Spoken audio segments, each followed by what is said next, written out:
Hello everyone, and welcome to this week's video. I'm recording this as we begin our ordination retreat here at the Palace.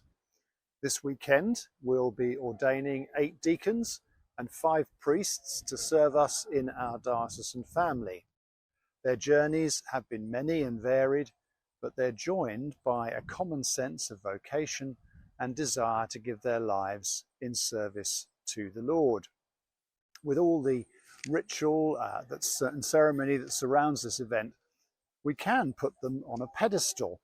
They will go into their parishes with a certain expectation, both in the character that they'll demonstrate and the selfless service they offer. The most stinging rebuke a cleric can receive is "call yourself a vicar," in response to a perceived slight. Parishes have memories of the time there were 3 times the number of clergy there are now.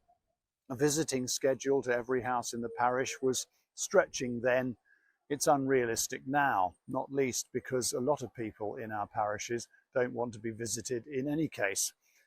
There are stories from the Victorian period of people hiding when they saw the clergy coming, not because they didn't like their clergy, but because a visit every 2 weeks was probably a bit much.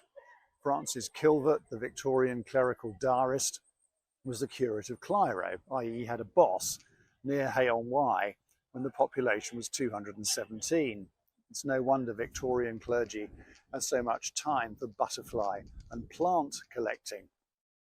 If we are to be faithful to Paul's vision of the church in Ephesians chapter 4, there's probably a sweet spot in clerical provision. Too many, we can sit back and let the clergy do our spiritual stuff for us. The word vicar is derived from vicarious after all.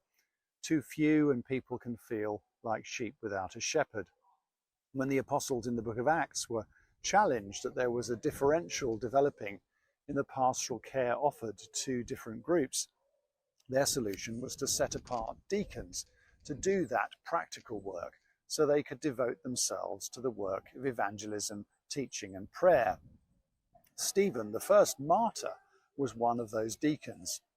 One of the primary calls on clergy these days is that sort of talent spotting. Paul talks about Christ himself giving the apostles, the prophets, the evangelists, the pastors and teachers to equip his people for works of service, so the body of Christ may be built up until we all reach unity in the faith and in the knowledge of the Son of God and become mature.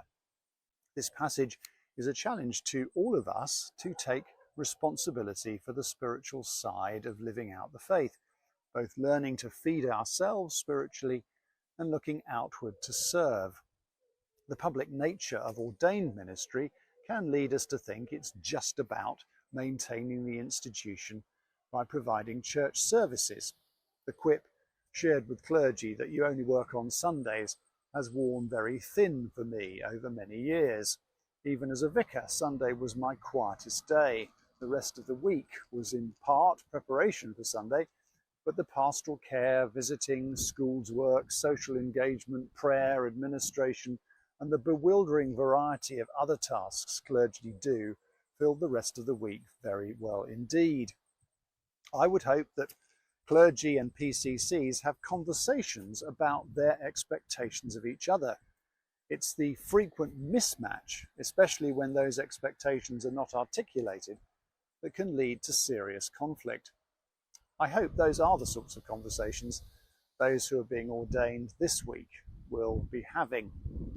But for today, I want to rejoice with them in the privilege of being called into the Lord's service.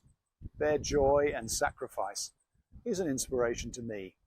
The church, when it's working even remotely as it should, points beyond itself to the Lord, who is the source of life, meaning, significance and purpose. They have a role in opening our eyes to this truth and fostering the formation of those sorts of communities of love. My prayer is that we work together with them to make Jesus known to a broken and hurting world that desperately needs him.